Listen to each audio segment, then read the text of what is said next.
Lepantas Charles Leshore is my name, native researcher, MAM Museum and Center for Indigenous Cultures. Today in this series, we take you through the transfer of Amboseli National Park. And why Amboseli National Park? It's actually trending because it is a gem, it is Maasai land, but again, in terms of rationale, in terms of conservation, habitats, and conservation, it's very important that what the government is doing is the right way so that we can also safeguard the World Heritage status of this particular gem. I want to acknowledge those who have supported us in this series, and this is Amboseli Ecosystem Trust and Kenya Tourism Fund for bringing this for Kenyans to learn and also get addressed to the concerns of Amboseli in terms of capacity. You know, they have the capacity. We'll be able to know that from this series. Is it a park or a national? Is it a national park or a national reserve? We'll be able to get to know that so that it engages, it informs the government in terms of the transfer. Amboseli National Park, it's quite a resource for the country, a resource for the Maasai people, a resource for the county government of Kajiado in terms of devolution, but it is also one that has remained as an historical injustice. We'll also look at that and see how that can be addressed. So for Kenyans, you should not be scared. Amboseli is in good hands. There is the capacity on the ground. Amboseli Ecosystem Trust has a lot. The communities have created special areas and corridors for elephants, for lions, and for all wildlife. By May this year, Amboseli had the highest sighting of lions. And with the survey going on now, aerial survey with Kenya Wildlife Service, we'll be able to know the status of the park. But Maasais keep the animals. It is part of their natural conservationists, and they can keep these animals very well, both for as an heritage for the country, but also in relation to their culture and cultural tourism. Thank you very much. I really want to say that we did a study to ascertain really the history and how Amboseli today has two names. One, Amboseli National Park, but within the global recognitions, it is Amboseli National Reserve, based now on the Man and Biosphere Reserve of recognition of UNESCO. And I would really want to thank a few people who made this possible for us to go for 4 months and undertake a study. The study was unpacking colonial legacies.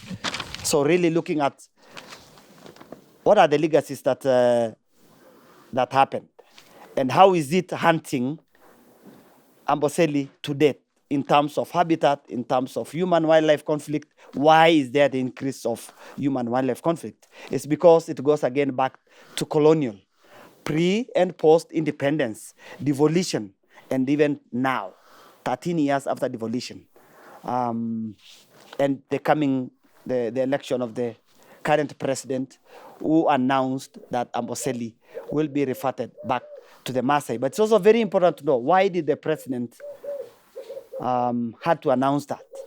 And where was this announced? It was announced in Narok during the Cultural Week, where all the Ma communities from Samburu, Narok, Kajiado, some Rendiles also from Marsabit and Baringo met there for the Cultural Week. And it was at this moment that the president had to make this historical and symbolic announcement. To other people, yes, people were happy. The Maasais sang the whole night. They drank a lot of soup, singing. They were happy. They cried because of the joy. But why? Why did the president do that? So the study really looked at the role of Ma Museum in unearthing and unpacking. Why this? We will also look at about an Amboseli National Park. What are the threats and pressures also that influenced the presidential and the government bowing down to international community for returning back this park? And we also look at the role of UNESCO being the international bodies. In Kenya, under the Kenya National Commission of UNESCO, representing UNESCO, which really identifies these areas for peace and sustainable development. Experts also are there. We had a number of organizations like Nature Kenya submitted 12 submissions for no. While I think Ma Museum was the only one, and a few others that actually submitted the same for yes, that Amboseli should be transferred. But then again, we look at conservation efforts, which brings the question of capacity. There are a lot of questions and concerns around capacity. Does Kajiado County government, does Kajiado and the communities and the stakeholders have that capacity? I think that can also be based on programs, initiatives, both by the international communities, using communities to be able to support conservation in Amboseli, including, of course, the Kenya Wildlife Service that has already started back some programs in 1976 to 2004. That's are the years that we were able now to start the movement of conservation in Kenya. What about the challenges? The challenges are also there. There are infrastructural challenges, land use challenges, human wildlife challenges, infrastructure challenges, which I will explain here in terms of that. And that's why it was found to be better to revert it to Kajiado County as one of the county government resource, just like other resources in Mombasa. We have the blue economy because of the ocean. We have tea, we have coffee for other communities, and that was why this was done. But then again, why Amboseli? The issue of Amboseli is critically related to historical timelines and what happened in colonial legacies.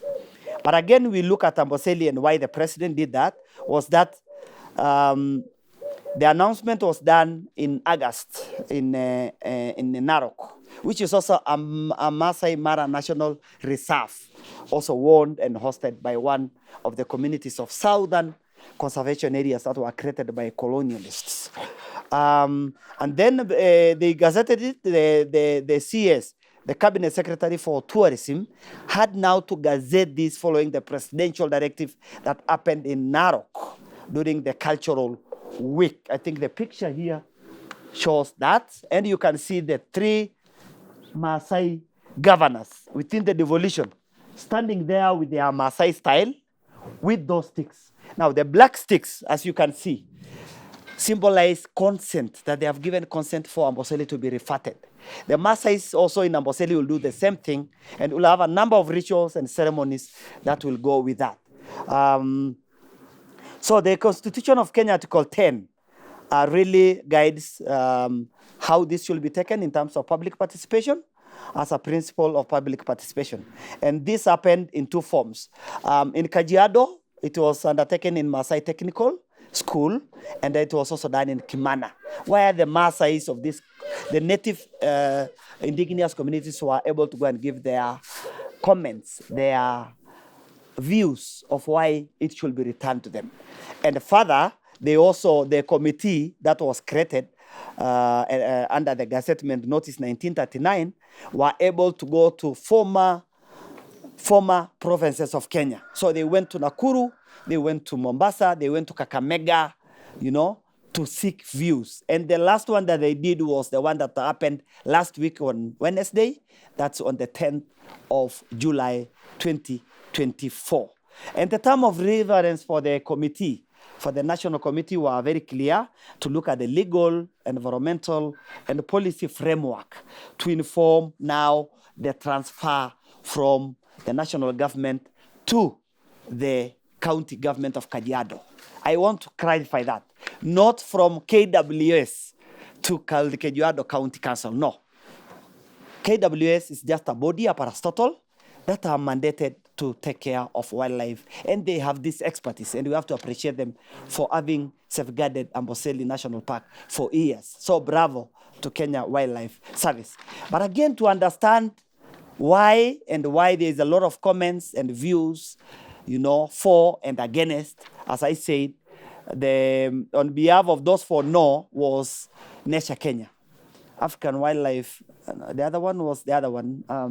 But Nature Kenya submitted 12 submissions for no. Why? Their concerns are around capacity. Their concerns are about, they know Amboseli National Park as a national asset and resource. But of course, legally looking at the colonial timelines, it may not be the same. It's very important to understand that so that it informs the government rationale for doing this. It is for habitat, for better coexistence, and reduction of human-wildlife conflicts. And of course, also for the communities to benefit, because 65% of these animals are outside the park. And when you look at Amboseli National Park, it's just a small crater, but the majority of wildlife are outside. You can get them within the community conservancies. There are 6 community conservancies that now host the wildlife, including Oloitip Sanctuary and a wetland, which we are also going to nominate as a Ramsar site. But look, let's go back to historical lines, because this is where people need to get answers. This is where Kenyans need to understand why Amboseli.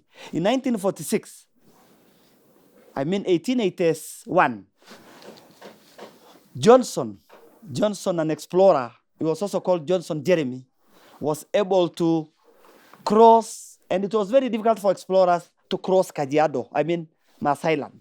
But Jeremy was successful. Why?